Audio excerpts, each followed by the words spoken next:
We have 4 Carrie movies, so let's rank them.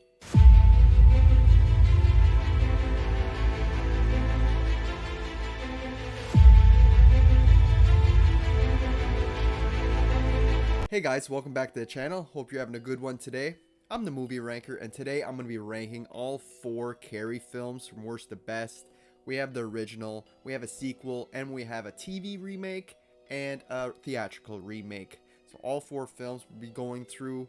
Yeah, not the best franchise to binge, just let me tell you that. If you're going to watch these, you should watch one, take a break, because a lot of these are very similar, so you don't want to be watching these 4 movies back to back. So make sure you drop your rankings down below in the comment section, and let's get into it. Coming in the last place at number 4, we got Carrie from 2002, the made-for-TV film. And I just want to say, I always remember seeing this poster at the movie rental place back in the day, and I always thought, oh, that looks pretty cool, but never watched it until now, and it's god awful, guys. Like I said, it's made for TV, so it feels very cheap. We get god awful special effects. The digital effects look like they're straight out of a PlayStation 1 video game, tell you the truth. And all the violence is pretty watered down as well. And plus, this movie is just way too long. It's over 2 hours long, and it's a real chore to get through. Terrible pacing here. They add in these investigation scenes in the future, which I don't really feel like add a whole lot here. I think that was put in because this is set up.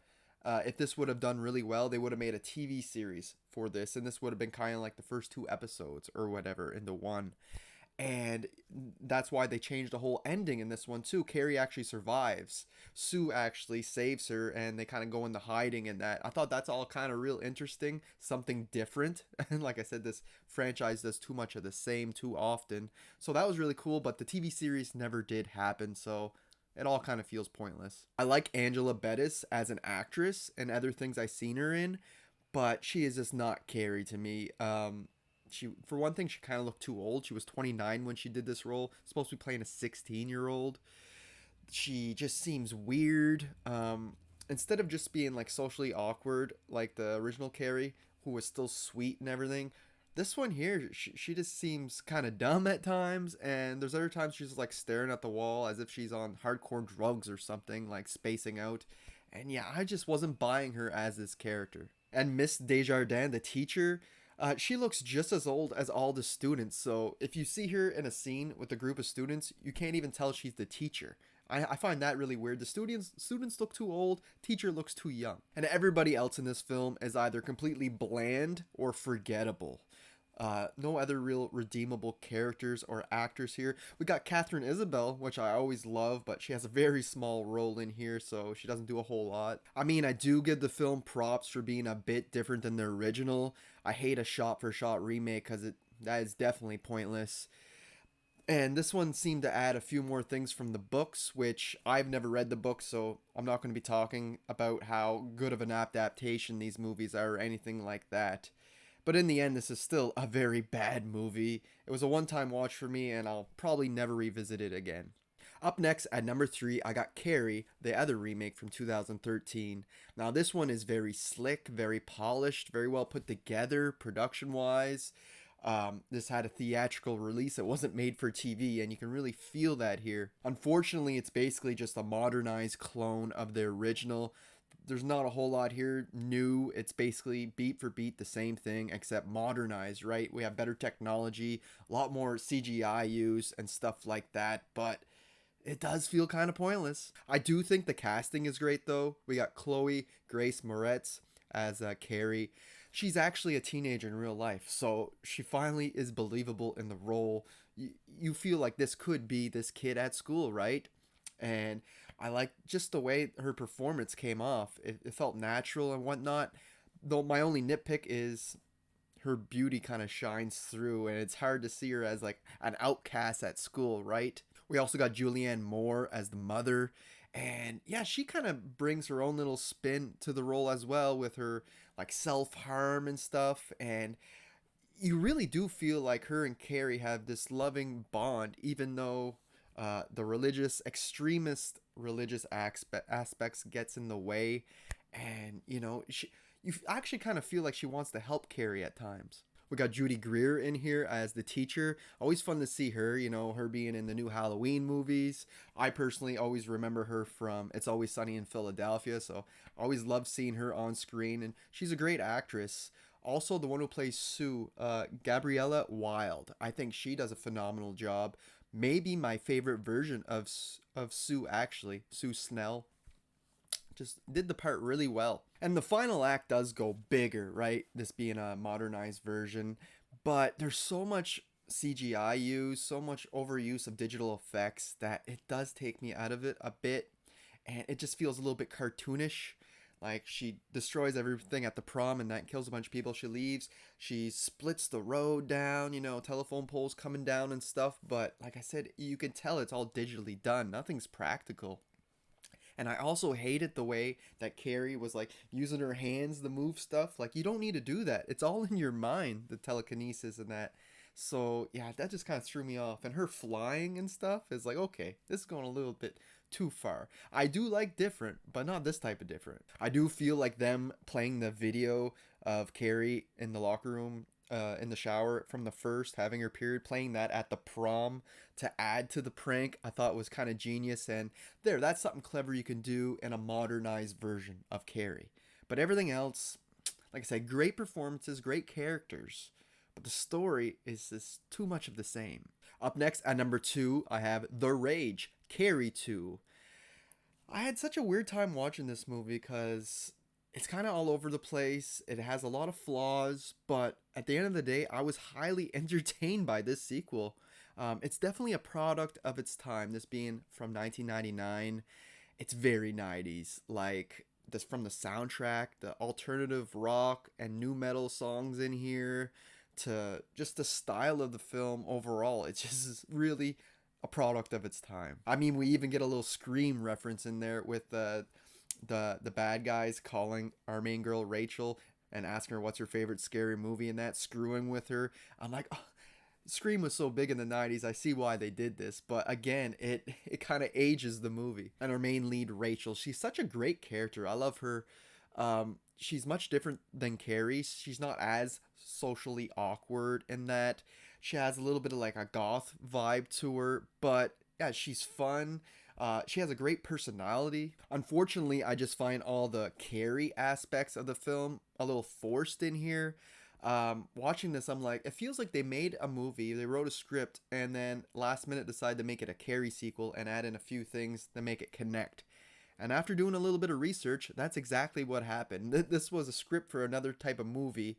And yeah, they just threw in a few things like Rachel being Carrie's sister, which I thought was really cool. That was a cool way to connect things. Her being her half sister, having the same father, and that's the reason why she has the powers. That's great. But then when you start adding in Rachel's mother and all those that whole side story, it felt dumb and pointless. Sue dealing with her, and it really goes nowhere. And that scene where Sue and Rachel are going by the old school and it's still in rubble, like it's still there, just all collapsed and no one cleaned it up. And this is 20 some years after the original. I'm like, as if, why would they even think that was a good idea to put that in the film? However, the main plot concerning the jocks in school, how they have this game they play where they exploit women for sex, and they gain certain amount of points depending on the girl, and they all write this down in a book. And this leads to Rachel's friend committing suicide after she finds out she was being used. She ends up killing herself. And all that is super engaging. I was completely invested with that storyline. And it really does add a nice little social commentary on, you know, rape culture, misogyny, and just how the rich, powerful, or popular, how they can get away with this sort of thing, you know? And the whole final act to this movie is just insane. I love it. Rachel just goes ballistic at this house party, just killing everybody, kind of like in the vein of the prom with Carrie. But this one, I just love the effects and stuff. She's freaking killing people with CDs going in them, and you get decapitations, like harpoons going into people. It's just awesome. I love it. It's bloody. It's very exciting. and it's one of the more fun final acts in this franchise. For all its flaws, like bizarre editing, random black and white shots being inserted here every once in a while, and questionable acting, I was still highly entertained by this film. I found it was a blast, so the flaws didn't really matter at the end of the day. Yeah, like I said, it works better as a standalone film. As a Carrie sequel, it sucks. As a movie on its own, I think it's quite good. But coming in the first place, you know, it couldn't be any other movie except for Carrie from 1976, the original. This is a masterpiece in my opinion. It's so good. One of my favorite movies of all time. My favorite 70s movie of all time. This is the very first Stephen King novel adaptation. My favorite Stephen King movie as well. And De Palma, he's just such a master director. And it really translates on screen here from the cinematography. Like, you know, we get crazy like double shots in the same frame. It's great. To the pacing, everything just flows so nicely. And of course, it's elevated even more by the great performances by Sissy Spacek and Piper Laurie. Both of these characters steal the show every time they're on screen, and it even earned Sissy Spacek a nomination for an Oscar, which is very rare in the horror community. It doesn't happen that often. And Carrie, like I said, she made the character believable. She was sweet. She had the right look for the role. And when she snaps at the prom, it's like she becomes a different actress. Like, you can't even believe it's the same person performing both of these parts, because she looks like she is possessed by Satan in the end. She just does it so well. And like I said, her mother, played by Piper Laurie, does a great job as well, being this extremist in religion and just being a really abusive mother and all that. It's depraving almost. Her performance here is just so good. And where all these other films kind of lack tension and whatnot, this one, when you're done watching it, you're disturbed, like something these other movies can't do. And yeah, every scene is either disturbing, full of tension, you know. It's just beautifully crafted. You feel uncomfortable from the very start, from the first scene with Carrie having her period in the shower and being humiliated, and going throughout the film knowing that they're building up this prank to have on her at the prom. It's sad, but it's just so well made. And once Carrie does snap, I get goosebumps from that scene all the way to the very end where she has to fight her mom, which is another intense battle. I just love the way she takes out her mom, with the way she stabs her to the wall, the same way that little religious figurine that's in her house that we see a few times. She stabbed in the same places and that. I thought that was just really clever. Different from the book ending from what I hear, but I wouldn't have it any other way. And of course, we get that great ending jump scare. Didn't see it coming at all the first time I watched it. It really got me. But after you know that it's a dream sequence, even the cars in the background are going backwards and stuff. Never noticed that the first time. Really clever.